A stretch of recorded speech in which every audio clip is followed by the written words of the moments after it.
من القرآن قد خصك الرحمن. پلاننگ کس طرح کرنا ہے؟ مثلا یہ ہے کہ آپ پہلی چیز یہ کہ روزے کی تو آٹومیٹکلی اللہ نے پلاننگ کر دی، شروع کرنے اور اختتام کرنے کا وقت مقرر کر دیا. لیکن اس کے لیے آپ پلاننگ یہ کریں گے کہ آپ کو مثلا روزے میں گھر والوں کو کھلانے پلانے کے لیے کیا بنانا ہوگا، مہینے بھر کا آپ مینیو بنا لیجئے، راشن ڈال لیجئے، جو کچھ بھی کرنا ہے. اگر رمضان سے 1-2 دن پہلے آپ ان تمام کاموں کو کر لیں تو اس میں یہ ہے کہ رمضان میں بازاروں میں زیادہ گھومنے پھرنے سے جو وقت ضائع ہوگا اس کو آپ بچا سکتے ہیں. اور اسی طرح عید سے پہلے جو کچھ آپ نے شاپنگ کرنی ہے وہ آخری عشرے جیسی قیمتی ترین دنوں کو ضائع کرنے کی بجائے آپ اس کو پہلے سے ہی کر لیں. اور پھر اس کے بعد جیسے تلاوت قرآن ہے تو آپ اس کے لیے ضرور پلان کیجئے کہ آپ کو کب، کس وقت، کہاں، کتنا پڑھنا ہے. ناظرہ میں آپ کتنا پڑھ سکتے ہیں، اور ریئلسٹک پلاننگ کیجئے. ایسی امیجنری پلاننگ نہ کریں کہ جو آپ کر نہ سکیں، کیونکہ اللہ تعالیٰ کے نزدیک یہ بات بہت غضبناک کرنے والی ہے. قرآن پاک میں اللہ تعالیٰ فرماتے ہیں یا ایھا الذین آمنوا لم تقولون ما لا تفعلون، اے لوگو جو ایمان لائے ہو کیوں تم وہ باتیں کہتے ہو جو تم کرتے نہیں ہو. جو کرنا نہیں وہ کہنا بھی نہیں، اس کا پھر کوئی دعویٰ بھی نہیں کرنا. تو آپ جو بھی پلاننگ کریں وہ ایسی کریں جس کو آپ میٹ کر سکیں.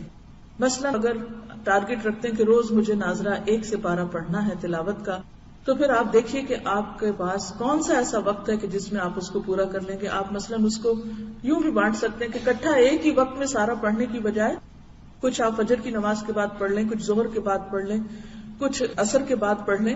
کچھ اگر آپ کہیں کام پر ہیں، مثلا ٹریول کر رہے ہیں، تو آپ کیا کیجئے، ٹریولنگ کے دوران اگر آپ خود گاڑی نہیں چلا رہے تو آپ اس وقت پڑھ سکتے ہیں. اور اگر آپ خود گاڑی چلا رہے ہیں تو قرآن پاک کی قرات کا سیٹ جو ہے وہ پہلے سے ہی لے کے رکھے. الحمدللہ الہدیٰ میں اویلیبل ہے، اور مسجدوں وغیرہ میں جہاں کیسٹ شاپ ہیں، تلاوت کا ایک سیٹ آپ کے پاس ہونا چاہیے. اور وہ آج ہی آپ اپنی گاڑی میں ایسی جگہ پر نکال کے رکھ لیں، کیونکہ بعض اوقات چیز گھر میں رکھی ہوتی ہے لیکن وہ اتنی اوپر چڑھی بھی ہوتی ہے، اتنی نیچے، کہ وہ جب آدھا مہینہ گزر جاتا ہے تو پھر ہمیں وقت ملتا ہے اس کو نکالنے کا. ایسی کیسٹس جو آپ کہیں بند کیے ہوئے ہیں ان کو نکال کے باہر لائیے، ایسی جگہ رکھیے کہ جہاں سے آپ روزانہ ایک نکال کے سن سکتے ہو. تو اگر آپ پڑھ نہیں سکتے، یعنی آپ کو ایسی کمٹمنٹس ہیں، آپ کے اوپر کمانے کی ایسی ذمہ داری ہے، آپ کی ایسی ایسی مجبوریاں ہیں کہ آپ واقعی اللہ جانتا ہے کہ آپ انتہائی مجبور ہیں کہ پڑھنے کا واقعی وقت آپ کو نہیں ملتا. تو ایسی صورت میں پھر سننے کے لیے، اور آپ دیکھیے کہ اس ٹیکنالوجی کے دور میں سننے میں کچھ مشکل نہیں. اسی لیے قیامت کے دن اللہ تعالیٰ مجرموں کو جب سزا دیں گے تو وہ کہیں گے کہ اے کاش ہم سن لیتے، لو کننا نسمع او ناقل، یا ہم سمجھ لیتے، ما کننا فی اصحاب السعیر، تو ہم بھڑکتی ہوئی آگ والوں میں شامل نہ ہوتے. تو اس سے یہ ہے کہ ہمیں کم از کم جو ٹارگٹ اپنا رکھنا ہے کہ وہ ایک قرآن ضرور پورا کریں پڑھ کے. اور اگر پڑھ کے کسی بھی وجہ سے کہ آپ کو مثلا بچپن سے پڑھنے کی عادت نہیں اور آپ کو 1 سپارہ کرنے میں 4 گھنٹے لگتے ہیں، تو ظاہر ہے کہ 4 گھنٹے اگر آپ نہ نکال سکے تو آپ کے اوپر پھر گلٹ رہ جائے گی. تو ایسے میں کیا کریں، سننا شروع کر دیں، اور اللہ کرے کہ آپ کی وہ عادت جو ہے وہ برقرار رہے اور رمضان کے بعد بھی وہ کنٹینیو کرے، اور آپ سنتے سنتے اگلے رمضان تک کا پھر ایک ٹارگٹ رکھ لیں کہ آپ اس وقت تک جتنے آج فلوئنٹ ہیں اس سے زیادہ فلوئنٹ ہو چکے ہوں قرآن کے پڑھنے میں. کیونکہ سیکھنے کے عمل میں سب سے بنیادی چیز سننا ہے. جو انسان سنتا ہے وہ انسان پھر وہ چیز اس پر رواں ہو جاتی ہے. تو انشاءاللہ تعالی تلاوت کا کم از کم 1 سپارہ، بہتر تو یہ ہے کہ 1 سپارہ آپ ویسے ریڈ کریں، 1 سپارہ تراویحوں میں سنیں، 1 سپارہ ترجمے کے ساتھ کہیں سنیں.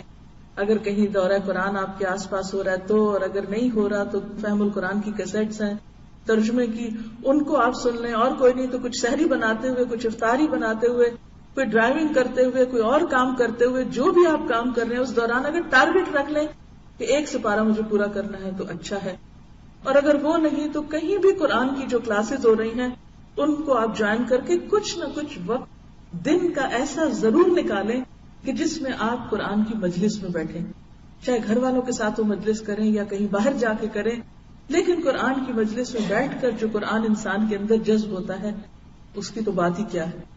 تو کیونکہ رمضان میں قرآن نازل کیا گیا ہے اور یہ تجربے سے ثابت شدہ بات ہے کہ جتنا قرآن رمضان میں سمجھ میں آتا ہے اور دل میں اترتا ہے، عام دنوں میں روزے کے بغیر وہ بات ہی نہیں بنتی، کیونکہ اللہ تعالیٰ نے ان دو چیزوں کو لازم و ملزوم رکھا. لہذا روزے کی حالت میں قرآن کا پڑھنا اور سننا، اور پھر خاص طور پر رات کے وقت، اور جیسے کہ وہ حدیث میں آتا ہے کہ قیامت کے دن روزہ اور قرآن انسان کے حق میں سفارش کریں گے، آ کے کھڑے ہو جائیں گے. روزہ کہے گا یا رب میں نے اس کو دن میں کھانے پینے اور دیگر شہوانی خواہشات سے روکے رکھا، تو اس کے حق میں میری سفارش قبول فرما. اور اسی طرح قرآن سفارش کرے گا کہ یا رب رات کو میں نے اسے نیند سے روکا. یعنی اس کی سفارش میں خاص طور پر رات کی نیند کا ذکر ہے. یعنی اگر دن میں نہیں وقت ملا کسی وجہ سے تو تراویح میں یا تو خود پڑھ کے یا آپ کسی مسجد میں جائیں یا گھر میں انتظام کریں، کچھ بھی کریں، لیکن میک شور کہ آپ کھڑے ہو کر قرآن کو پڑھیں یا سنیں. تو یہ زیادہ آپ کے لیے انشاءاللہ تعالی بہتر ہوگا. اور اس میں پھر آپ میں سے ہر ایک بیٹھ کے اپنی اپنی ریٹن پلاننگ کرے، مجھے یہ کام ایسے کرنا ہے، یہ کام ایسے کرنا ہے. پھر اگر تراویح پڑھنا ہے تو پہلے سے طے کر لیں کہ تراویح کہاں پڑھنے جائیں گے آپ، کون سی قریب ترین مسجد یا جگہ ہے. یہ نہ ہو کہ ادھر سے نماز کا وقت ہو اور ادھر گھر میں بیٹھ کے آپ جھگڑ رہے ہو، ایک کہے وہاں چلے دوسرا کہے وہاں چلے، اور آپ پہنچے اس وقت جبکہ پہلے حصہ جو ہے وہ قرآن کا پورا ہو چکا ہو. تو آپ کو ٹارگٹ یہ رکھنا چاہیے کہ مجھے لیٹ نہیں جانا نماز میں، مجھے پورا کرنا ہے، لہٰذا مجھے اول وقت پہنچنا ہے تاکہ میں اپنا پورا سن سکوں. اور انشاءاللہ جب آپ نیت کر لیتے ہیں نا، ارادہ کر لیتے ہیں، 100% کا آپ ارادہ کر لیتے ہیں، تو انشاءاللہ اگر آپ اس میں سے 98% کر پائے، 95 کر پائے، تو بھی جو آپ کی نیت تھی اللہ تعالیٰ اس کو کاؤنٹ کرے گا اور آپ کا اجر پورا ہو جائے گا. اور پھر یہ ہے کہ اس میں استقامت اختیار کریں، کبھی ایک مسجد میں جانا، کبھی دوسری میں، کبھی تیسری میں، کبھی چوتھی میں، کہیں سے کچھ کہیں سے کچھ کہیں سے کچھ. یہ طریقہ ٹھیک نہیں ہے، کیونکہ اس میں آپ کا قرآن پورا نہیں ہوتا. آپ سنجیدگی کے ساتھ کھڑے ہو کر اول سے آخر تک نہیں سن سکتے. لہٰذا جہاں بھی جانا ہے، جو آپ کی چوائس ہے، قاری صاحب بہت اچھا پڑھتے ہیں یا کم اچھا پڑھتے ہیں، جو بھی کرتے ہیں کرتے رہیں، لیکن آپ کے نزدیک اس وقت خوبصورت قراتیں سننا مقصد نہیں ہونا چاہیے. مقصد یہ ہونا چاہیے کہ مجھے ایک ترتیب کے ساتھ اپنا پورا قرآن جو ہے اس کو سننا ہے. اس سے آپ دیکھیں گے کہ آپ کے اندر ایک خاص قسم کی سیٹسفیکشن بھی پیدا ہوگی، ایک اطمینان پیدا ہوگا. جب ہم ادھورے کام کرتے ہیں تو ہم کہیں کے نہیں ہوتے، نہ ادھر کے نہ ادھر کے.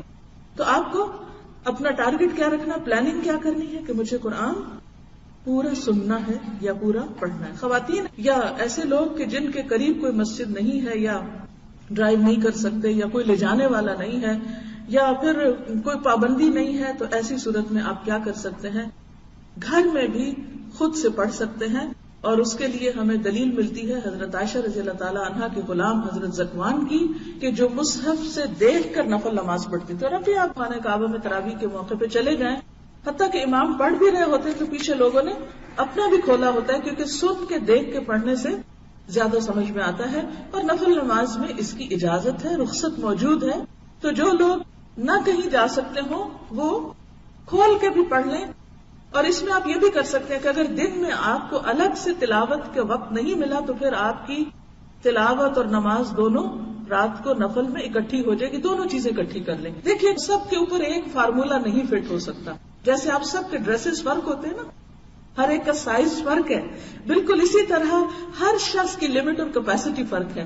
سب کو ایک فارمولا نہیں دے سکتے. اور میں آپ کو اب لسٹ بنا دوں، جی آپ کو ہر روز 1 سپارہ تلاوت کرنا ہے، تراویح پڑھ، بہت اچھا ہے جو یہ سب کر سکے. جو یہ سب نہ کر سکیں تو وہ پھر کم از کم کچھ تو ضرور کریں. اور منیمم کیا ہے کہ آپ تراویح میں پھر 1 سپارہ یا سنیں یا پھر اس کو دیکھ کے پڑھ کے اپنی تراویح مکمل کریں.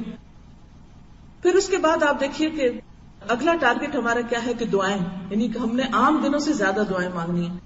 اس کے لیے بھی تھوڑی سی پلاننگ کر لیں. مثلا آپ کے پاس دعاؤں کی کتابیں موجود ہوں گی، الحمدللہ ہر جگہ سے اویلیبل ہیں. نہیں تو الہدا کے اسٹال پہ اللہ کا شکر ہے کہ اسٹاک موجود ہے.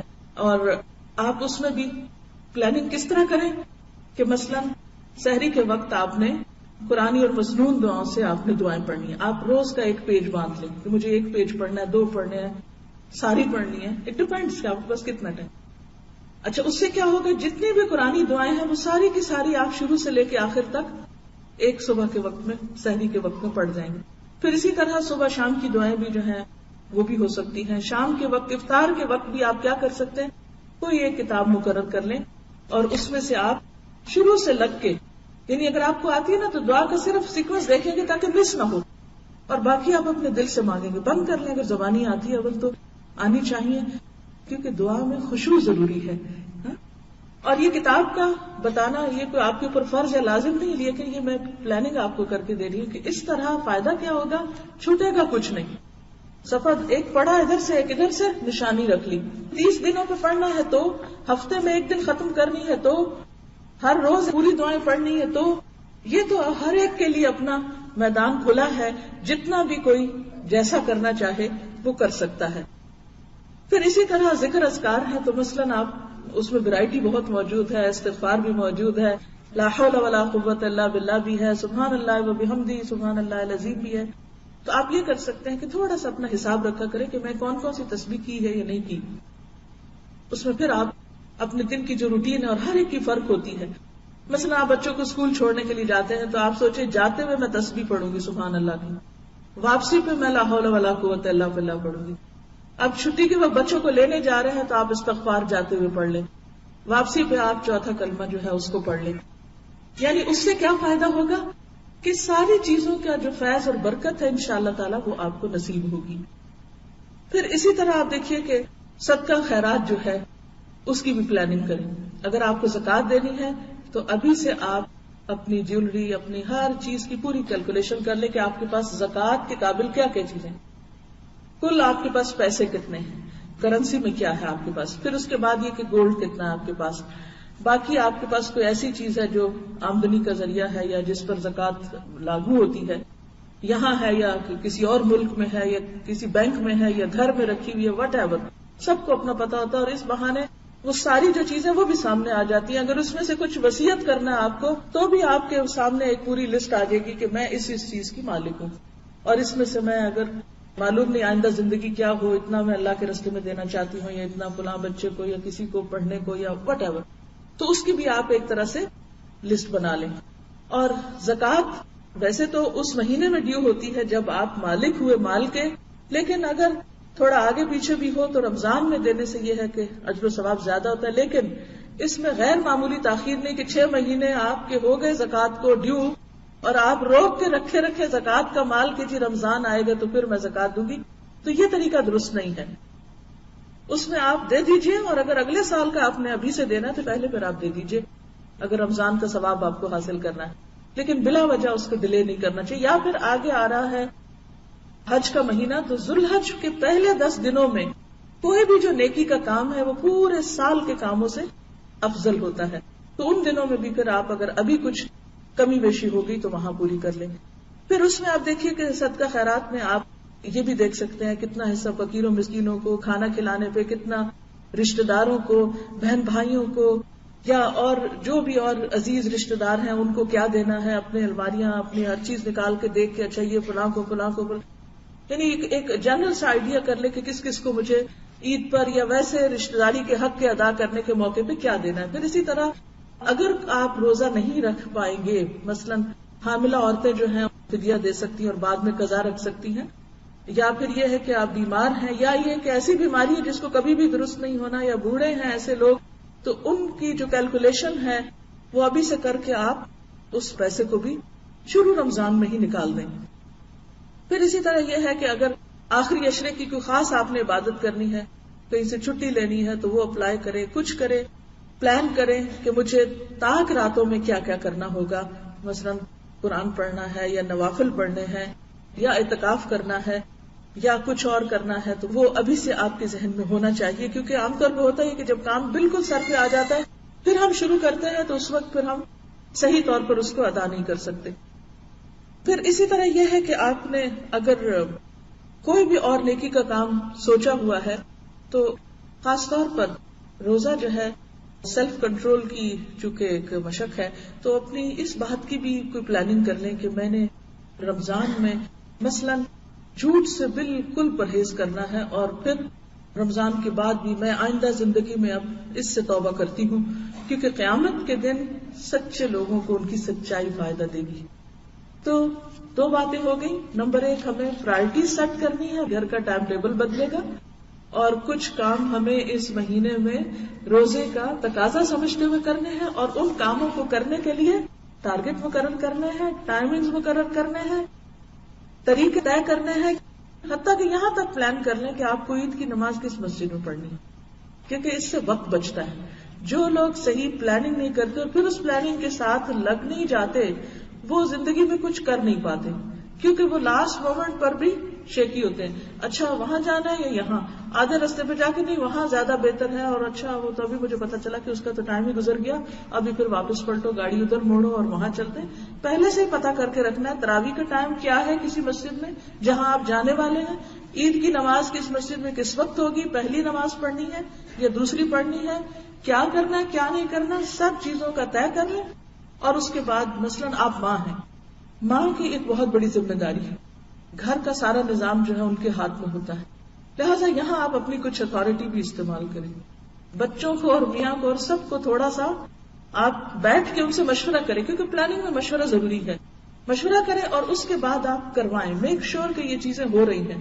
اور پھر آپ دیکھیے آپ تو تنہا چل بھی نہیں سکتے، آپ کو تو بچوں کو بھی ساتھ لے کے جانا ہے. وہ قرآن پڑھ رہے ہیں یا نہیں پڑھ رہے، وہ نماز پڑھ رہے ہیں یا نہیں پڑھ رہے،